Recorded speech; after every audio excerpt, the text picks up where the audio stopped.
Hello everyone, welcome back to another video. Let's make this delicious bread pudding. You will absolutely love. This is a perfect usage of your leftover bread. So guys, let's get started.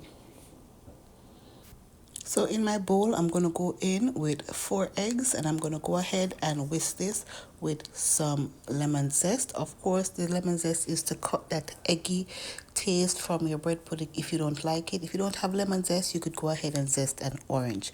So I'm just going to go ahead and get that in, add some sugar. I'll be using half amount of sugar because I'll be using some condensed milk for extra creaminess of this bread pudding.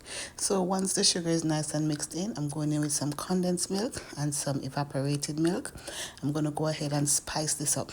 So in with some vanilla, cinnamon powder, and some freshly grated nutmeg, and I'm going to go ahead and give this a good whisk.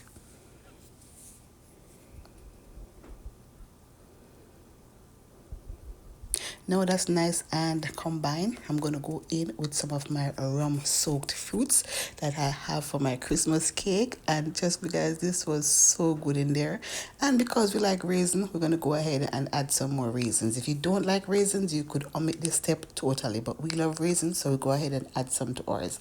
Mix that in, add some melted butter, and we're going to go ahead, mix that in, and the custard is ready. It's that simple and easy to make a custard for your bread pudding. So here I have some day old bread that I break apart and allow these to kind of dry out some more so it can absorb that custard mixture that we just created better.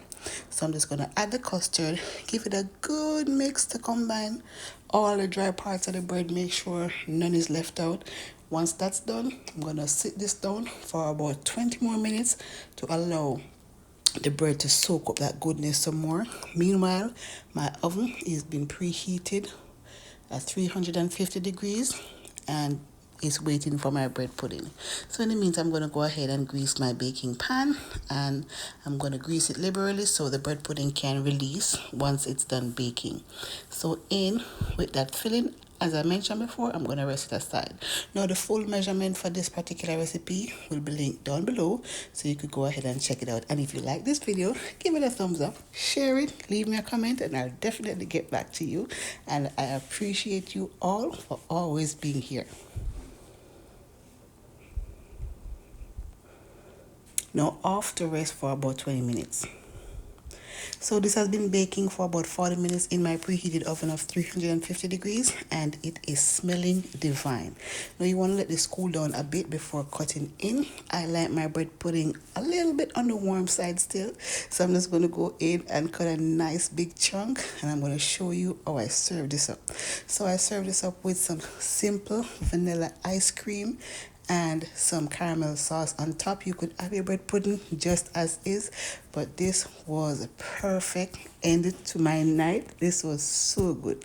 That's it, my beautiful people. I thank you so very much for watching. Until then, I'll see you in my next one. Have a good day and enjoy.